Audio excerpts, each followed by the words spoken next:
Selamat malam Mirsa, itu yang akan saya bahas di Apa Kabar Indonesia Malam. Tadi Anda sudah melihat judulnya kita adalah besok menjadi momen yang sangat spesial dan juga ditunggu-tunggu. Para cawapres akan unjuk kebolehan, mengingat cawapresnya ini ibarat anak zaman sekarang nggak ngadi-ngadi pemirsa. Ini semua punya kapasitas.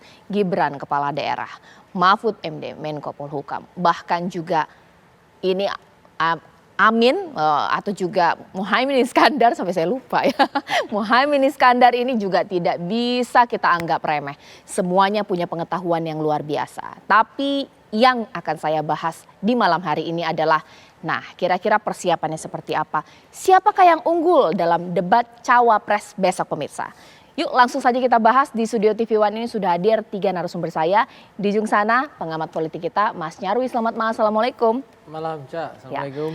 Dari nomor urut 1 di sini, Amin di sini, Mas Mustafa Nahra. Selamat malam, assalamualaikum. Assalamualaikum, warahmatullahi wabarakatuh. Sementara itu juga di sini Mas Rinto Wardana dari tim Ganjar Mahfud. Selamat malam, assalamualaikum. Selamat malam. Dan saya sekarang juga ingin menyapa dari tim Prabowo Gibran, Bang Daniel Anzar. Selamat malam, Daniel Anzar. Selamat malam, assalamualaikum. Bang Daniel. Waalaikumsalam, Mbak Caca. Assalamualaikum. Sekarang saya ingin ke Bang Daniel terlebih dahulu. Ya, karena pastinya ini yang sedang ditunggu-tunggu juga ini. Gibran ini seperti apa? Mengingat kalau tanya ke Gibrannya langsung, persiapannya sederhana, berarti cukup makan, cukup tidur ini. Tapi bolehlah kasih bocoran persiapan esensi debat, materi debat. Seperti apa ini, Bang Daniel? Ya, yang paling substansi itu adalah tentu harus mempersiapkan diri ya. Secara supaya segar bugar itu tadi, cukup istirahat, cukup cukup tidur, cukup makan dan seterusnya, supaya kemudian tetap bugar besok ketika melaksanakan debat. Itu pertama. Kemudian yang kedua, Mbak Caca, tema debat kita besok itu agaknya memang konsumsi Mas Gibran. Artinya konsumsi Mas Gibran yang saya maksud adalah Mas Gibran sebagai wali kota beberapa tahun ini tentu dekat dengan isu-isu ekonomi, terutama ekonomi kreatif, UMKM, ekonomi digital, kemudian pajak, baik itu pajak daerah maupun pajak pusat, APBD, APBN, itu adalah konsumsi Mas Gibran selama beberapa tahun ini. Dan tentu kalau bahasa orang Betawi ya itu sudah ngelotok begitu di alam pikir dan kerja Mas Gibran selama ini. Jadi Mas Gibran akan banyak tentu bicara teknis yang selama ini sudah beliau lakukan dan akan dilakukan ketika bersama dengan Pak Prabowo sebagai cawapres. Nah, Pak Prabowo, model Mas Gibran tentu akan seperti Pak Prabowo yang otentik begitu, tampil otentik, tampil genuine, kemudian menyampaikan ide-ide yang sifatnya kami menyebutnya extensial leap, lompatan jauh, dan ini memang menjadi pakemnya Prabowo Gibran bagaimana kita mendesain ekonomi kita itu menjadi ekonomi tengahan tapi melakukan lompatan jauh. Istilah Pak Prabowo misalnya ekonomi Pancasila yang melakukan lompatan jauh, exponential leap. Akan banyak perbaikan ekonomi, fondasi ekonomi yang sudah dibangun oleh Pak Joko Widodo itu harus dilanjutkan dan dilakukan lompatan-lompatan yang jauh agar kita bisa lebih baik dan tidak terjebak pada jebakan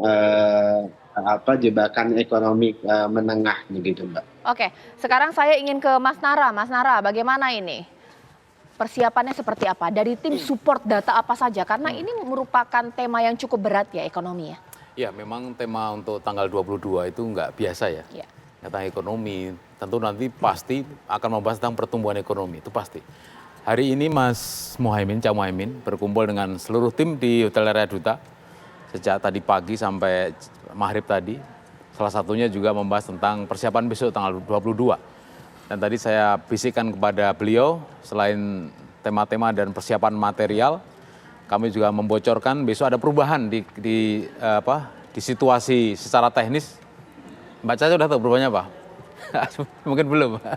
Jadi mulai besok ada podium. Oh ya sudah tahu, sudah Oh tahu sudah ya. Iya. Jadi rupanya banyak usul. Rasanya kalau dialog tanpa podium kurang nyaman ya. Akhirnya mulai besok ada podium sampai debat kelima. Jadi seluruh tema, seluruh materi yang akan dibahas besok seluruhnya udah siap sejak lama sebenarnya Mas Muhaimin, karena beliau ya sudah 3 kali di DPR RI. Saya kira itu sudah di luar kepala semuanya.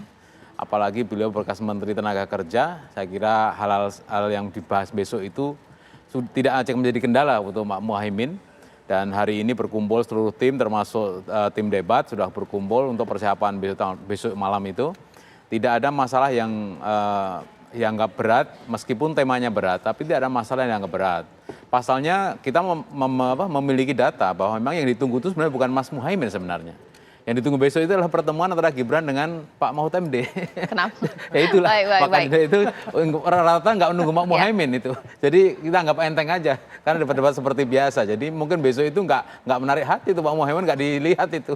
Mereka menunggu Pak Mahfud ketemu Pak Gibran. Oke, Mas Rinto seperti apa? Pak Mahfud sudah hatam lah soal hukum, tapi ekonomi nih bagaimana tim mempersiapkan? Ya, seringkali kita terjebak ya bahwa Pak Mahfud itu seorang pendekar hukum ya. Tetapi kita jangan lupa bahwa Pak Mahfud itu karirnya itu diawali juga dari eksekutif. Ketika menjadi Menteri Pertahanan pada waktu zaman Pak Gus Dur, lalu kemudian pernah di legislatif juga, dan beliau tahu persis terkait dengan dinamika yang terjadi di legislatif, lalu kemudian di judikatif ketika menjadi ketua MK juga beririsan tugas-tugasnya itu beririsan dengan terkait dengan ekonomi. Perlu kami sampaikan bahwa di zaman Pak Mahfud menjadi Menko Polhukam ada banyak kasus-kasus yang diungkap oleh beliau sehingga menjadi sorotan publik akhir-akhir ini.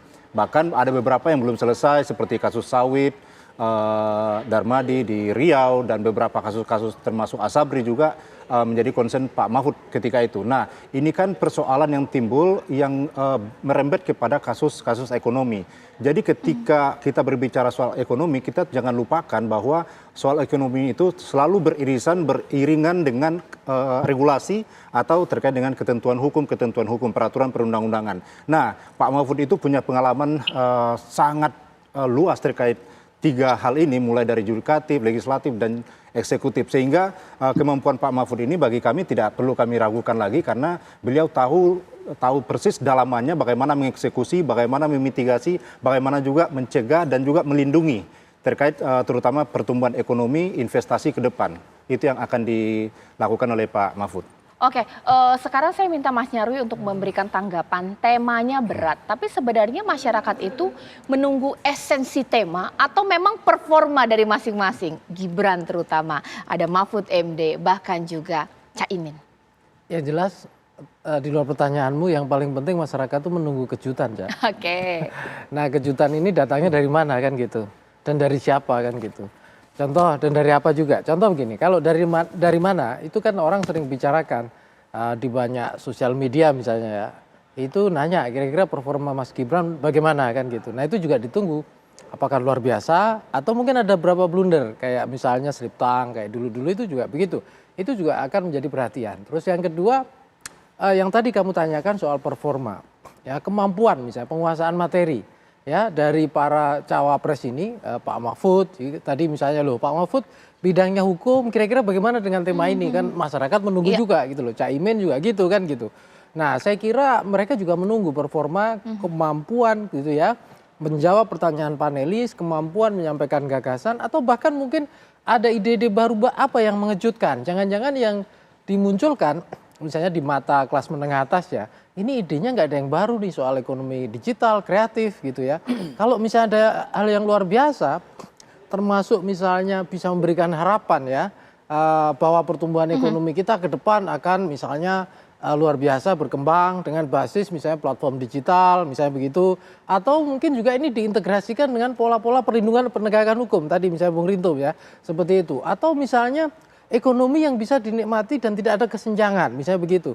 Jadi hal-hal yang terkait dengan ini, Ca, ini yang saya kira masyarakat juga menunggu gitu. Termasuk menunggu keberanian nih. Baik. Para cawapres misalnya menyampaikan paradigma ekonominya, ya. Misalnya contoh, ini loh Aniesnomik, ini loh Ganjarnomik. Ya. Ini loh misalnya Prabowo-nomik ya. Nah itu kalau misalnya disampaikan dengan meyakinkan, itu saya kira akan ditunggu-tunggu, Cak. Oke, baik. Ada yang mengatakan bahwa dalam debat selain performa adalah terkadang itu netizen Indonesia juga ya nakal ya, menunggu blunder. Menunggu blunder dari pasangan cawapres. Mengingat di sini Mas Nahra mengatakan nanti ditanggapi oleh Bang Daniel. Yang ditunggu-tunggu ini performa Gibran ini sesaat lagi. Di Apa Kabar Indonesia Malam.